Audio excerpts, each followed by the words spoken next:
Well, I think it's clear that George Santos has emotional issues.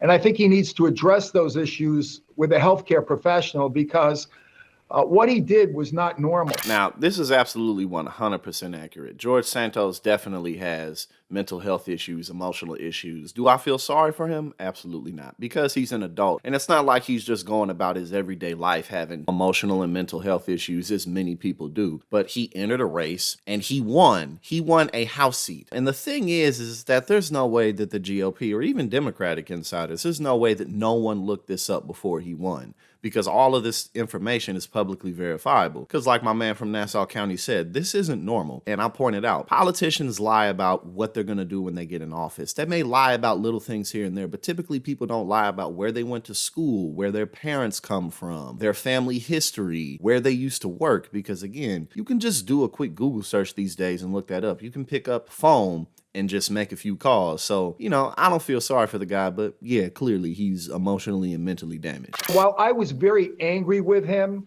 when he first announced that those were lies, the fact of the matter is I feel sad for him now, and I think he needs help. And I think he needs to address those emotional issues because, as I said, a normal person wouldn't do that. This guy said that he's Jewish, and then when he got caught, he said, no, I'm ishy Jew. I'm Jewish. I'm kind of Jew, but not really. Then he said his grandparents died in the Holocaust. He said his mother came over and, had to change her Ukrainian last name, even though she actually is from Brazil. Because you look at the guy and it's like, he clearly doesn't look like some white European Polish Jew or anything like that, like he was trying to claim. He looks like a Central American or something. To people like George Santos, it doesn't matter. He lied about working at Goldman Sachs and a couple of other places. He opened up a GoFundMe with a Ukrainian last name that he ended up shutting down. Pretty much every single last thing about his life he lied about.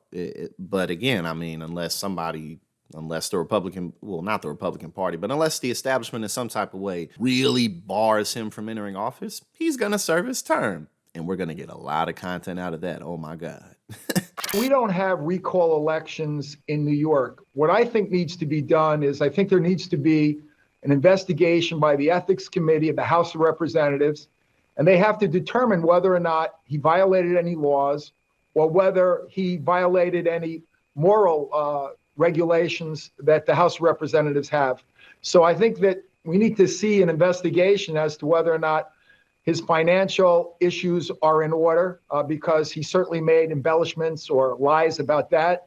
So I think it's important that they do their investigation and that we see what the facts are concerning some of the other things he said. Well, let's be serious. There's literally nothing that George Santos can say or do to make himself look like he's going to deliver for the base. I mean, if he's willing to lie about everything like that, we literally can't trust a thing that he says. What is he going to be doing behind closed doors? What kind of secret deals is he going to be entering into? Now the scrutinies and all the eyeballs are on him, so it really would be next to impossible for him to really get away with this. Maybe if he lied about a quarter of his life or maybe half of it, he wouldn't have gotten himself in this situation. But like I said before, this is easily the most hilarious person in politics right now, because we know that politicians, people in business, and people in general have the capacity to lie.